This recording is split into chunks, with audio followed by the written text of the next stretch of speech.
Halika, samahan mo ako. Magbalik tanaw tayo sa isang gabi, sa isang pakiramdam. Yung pakiramdam na baka akala mo nakakalimutan mo na pero andyan pa rin pala, nagtatago sa loob-loob mo. Kasi, itong kwento na to, hindi lang to para sa mga bata. Para to sa batang naninirahan pa rin sa puso nating lahat. Teka muna, bago tayo magsimula, subukan mo munang alalahanin. Meron bang isang gabi sa pagkabata mo na sobrang tumatak sa'yo? Yung gabi na walang iniisip na problema, puro laro lang, tawanan at parang may mahi ka. Naramdaman mo na ba yun? Hawakan mo muna yung alaala na yan. Ayan, yun mismo. Yung pakiramdam ng mainit-init na hangin na dumadampi sa balat mo. Tapos naamoy mo yung bagong gupit na damo. At nakatingala ka lang, pinapanood yung dahan-dahang pagdidilim ng langit hanggang sa isa-isang lumabas ang mga bituin. At sa mga gabing ganyan, kapag mataas na ang buwan at nagniningning na ang mga bituin, doon na nagsisimula ang palabas. Ito yung perpektong gabi para sa kanila, para sa mga alitap-tap. Dito na mag-uumpisa ang kwento natin. Okay, so unang yugto, ang paghuli sa ilaw. Tungkol to sa purong saya, yung simpleng kagalakan sa paghabol sa isang bagay na kumikinang. Sige nga, isipin mo, ikaw yung bata, nakayapak ka, tumatakbo sa damuhan, ramdam mo yung kilit-kiliti ng damo sa mga talampakan mo, at ang mata mo nakatutok lang sa mga maliliit na ilaw na sumasayaw sa hangin. Bawat kislap nila parang isang imbitasyon, di ba? Habulin mo ko. At ayun na, sa isang mabilis na pagdakma, gotcha! May nahuli ka. Ramdam mo ba yung simpleng tagumpay na yon? Nahawak mo sa palad mo ang isang piraso ng liwanag. Tapos, dahan-dahan mo siyang ilalagay sa garapon. At hahanap ka pa ng isa at isa pa. Hanggang sa yung simpleng garapon mo, nagiging parang isang bumbilya na bigla na lang nabuhay. Wow! Isang maliit na galaxy na ikaw ang gumawa. Ang ganda! Ang sarap sa pakiramdam na masolo ang ganong kagandahan, no? Pero dito na nagbabago ang kwento. Dito na nag-iiba ang ihip ng hangin. Mula sa saya ng pagkakaroon, papunta na tayo sa isang mas malalim na aral. Ang aral tungkol sa pagmamayari at ang kagandahan ng pagpapakawala. So ayan, hawak mo na yung garapon. Puno ng kumikislap na liwanag. Ang ganda-ganda niyang tingnan. Pero habang pinagmamasdan mo silang nagsisiksikan sa loob, parang may biglang nagbago. May napagtanto ka. Gustong-gusto kong humuli ng mga alitap-tap pero hindi sila sa akin.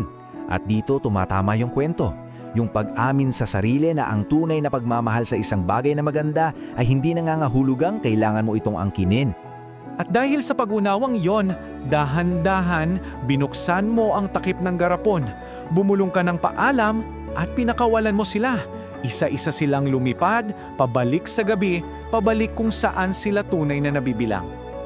At dito na pumapasok yung tanong para sa atin. Sa buhay natin bilang mga matanda, kailan ka huling bumitaw sa isang bagay na sobrang ganda?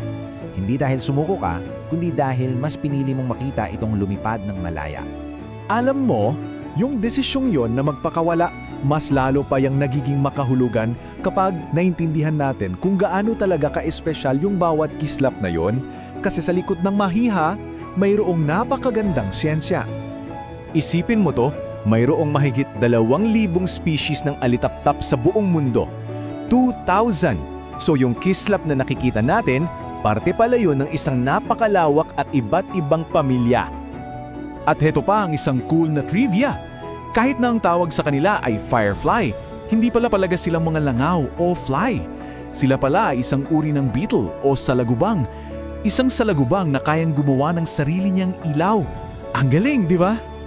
Ang buhay nila ay isang kwento ng pagbabago. Mula sa itlog, nagiging ud sila. At ang tawag sa kanila yung glowworm kasi umiilaw na sila sa stage na to. Bago sila tuluyang maging isang ganap na alitaptap na may pakpak. So bakit nga ba sila kumikislap? Well, yun ang lengguwahe nila. Yun ang paraan nila ng pakikipag-usap. Ginagamit nila ang ilaw para humanap ng kapareha at para sabihing, "Hoy, delikado ako, huwag mo akong kainin." Bawat kislap may ibig sabihin. At ito Ito yung pinakamahalaga sa lahat, ang isang adult na alitaptap na bubuhay lang ng 3 hanggang 4 na linggo. Ganun lang kaikli. At ngayong alam na natin yan, hindi ba't mas nagiging makapangyarihan yung desisyong pakiwalan sila para magawa nila yung dapat nilang gawin sa napakaikling panahon na meron sila? Okay, so ngayon, pag-ugnahin natin lahat. Yung kwento, yung damdamin, yung siyensya. Para sa isang huling aral na pwede nating baunin sa ating buhay. Kasi yun pala ang aral. Bawat kislap ng alitaptap ay isang paalala na ang mga pinakamagagandang bagay, mga tao, karanasan, sandali, ay hindi para ikulong sa garapon. Hindi sila para angkinin. Nariyan sila para masaksihan, para maranasan, para ipagpasalamat. Kaya tatanungin kita ulit, ano ang mga alitaptap sa buhay mo ngayon? Siguro, yan yung tawa ng mahal mo sa buhay. O yung init ng kape mo tuwing umaga. Yung paborito mong kanta na biglang tumugtog sa radyo. Yung maliliit, panandaliang kislap ng saya na madalas nakakalimutan nating pansinin.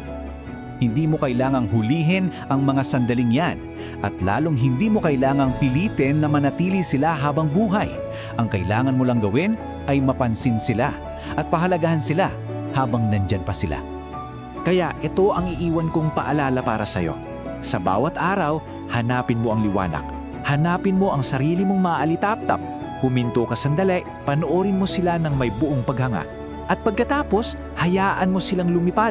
Dahil sa pagpapakawalaan mo sa kanila, doon ka nagkakaroon ng espasyo para sa mga susunod pang kislap na darating sa buhay mo.